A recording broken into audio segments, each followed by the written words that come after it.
Labdien visiem! Man ir patiesi prieks atkal ar jums tikties, un arī skatos, ka jūs ļoti aktīvi rakstat komentārus, tāpēc droši turpiniet rakstīt. Variet arī komentāros jautāt kādu jautājumu, mēs centīsimies visiem atbildēt. Zini, mācītāj Andri, man diezgan bieži cilvēki sūta par vienu tēmu līdzīgus jautājumus. Tas ir par izskatu.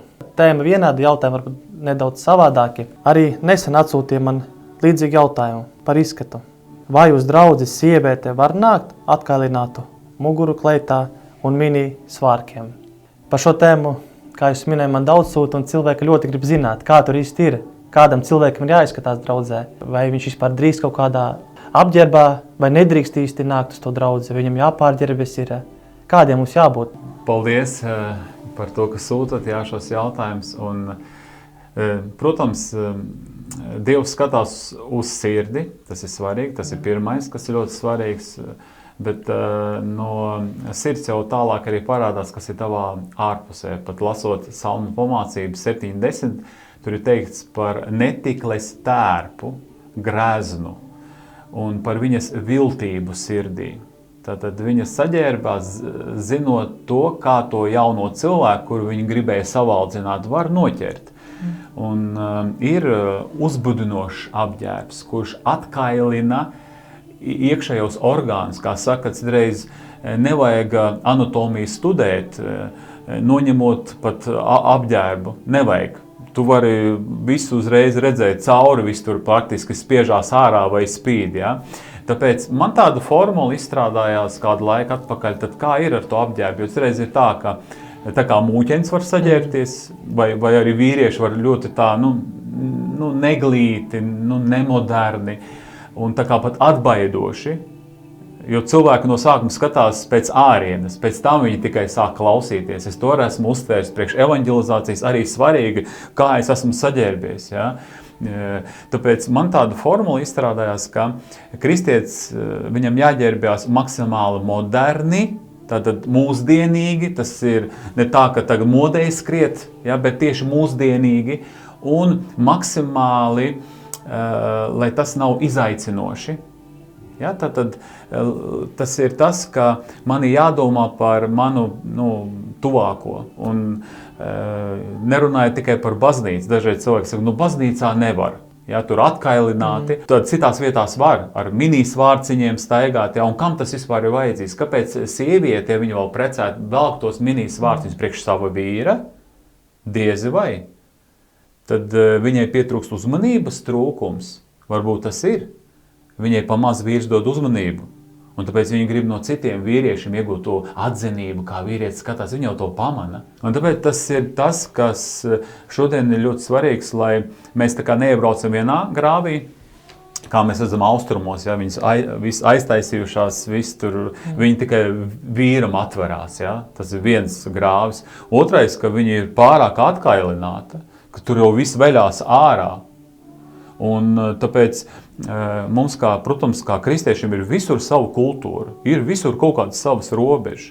Tāpēc te nevar tagad nozīmēt, kādam ir jābūt apģērbam, kāds ir Aleksandrs Ševčenko teica, te jābūt ir kaut kādiem speciāli apģērbu veikaliem priekš svētajiem. Ja, ka tas ir tā kā svēto apģērbs, šis nav svēto apģērbs, bet te katram jābūt svētā gara vadība, jo svētais gars ir labākais dizainieris, ir labākais modelieris. Un kad cilvēks ir piepildīts ar svēto garu, viņš arī viņš tā ģērbjās tā pareizi, lai tas neatbaida, lai tas neved grēkā, jo ne tikai draudze, bet arī ārpusē mēs varam izaicināt pretējo dzimumu. Un tāpēc daudz jau saka tā, ka ticēreiz, ka māsa apsēžās ar kori, tīpaši, kur ir kori, un ja viņi tie svāki ir īsi, un tad brāļi nezin, kur tās acis likt, tad tā kā Dāvids saka, paceļ savus acis uz kalniem, no kurienes nāk man palīdzību, jo uz leju nevar skatīties. Ja? Lai Dievs palīdz mums katram, lai mēs staigājam Dievu priekšā,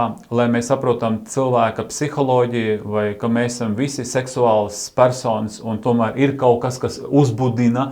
Un tāpēc nevajag teikt, tev brāli problēma tad sirdī. Nē, es neteikšu, ka man ir problēma, vispēc tev ir problēma, tāpēc, ka kāpēc tu tā ģērbies? Kāpēc tu to tā kā izliec preci uz pārdošanu? Zini, ka preci uz pārdošanu viņu maksimāli izpako. lai var redzēt visu. Tu gribi pārdoties kādam.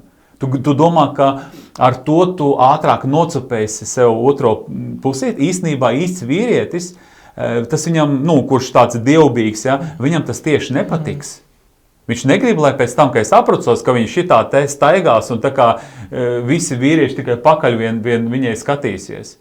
Un tāpēc šeit ir jābūt tādām robežām, lai nedotu iemeslu kādam krišanai, jo mēs ar acīm varam grēkot. Ja? Un tāpēc arī viens mācītājs teica, atļaujiet mums māsas vismaz dievkalpojumu atpūsties. Jo, protams, mēs ejam pasaulē, tur tas pats ir, ja?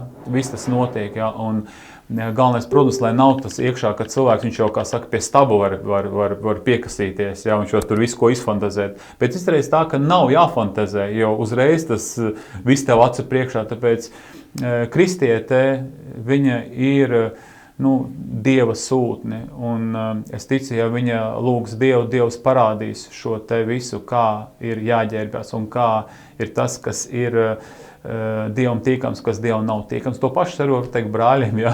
Kāpēc viņš tur to visu velk tā, lai tur visu te džungļi ārā, vai tās biks uzpīlētās, ka tur var visu redzēt uz viņa, kā tur viss spiežās ārā, tāpēc, arī tas nav pareizi, ja? Tas arī tā kā, var radīt kaut kādas sliktas domas, ja? Tāpēc visu šo te saprotot, mēs daram tā, lai tas nekādā ziņā nebūtu tā kā uzbudinoši, ja? Lai tas viss būtu tā kā pieklājīgi Bībelētais, lai kā svētajiem piederas, lai ir pieklājīgi. Ja, bet ja es gribu paaicināt kādu vīrieti vai sievieti, un es zinu, ka viņš tā ģērbjas interesanti, varbūt pārāk atvērti, vajag viņam uzreiz pateikt, ka mūsu draudzē pieņems tā daudz maz zolīgi ģērbties, lai nav tur, vai labāk par šo uzreiz tā nerunāt, lai viņš uzreiz nepadomā kaut kādas tādus, ka tas kaut kāds ierobežus, lai pats Dievs viņam var vaļā to. Redzi, jo reliģiozāka draudze, jo vairāk ir šī ārējās lietas, un jo vairāk ir sātnam iespēja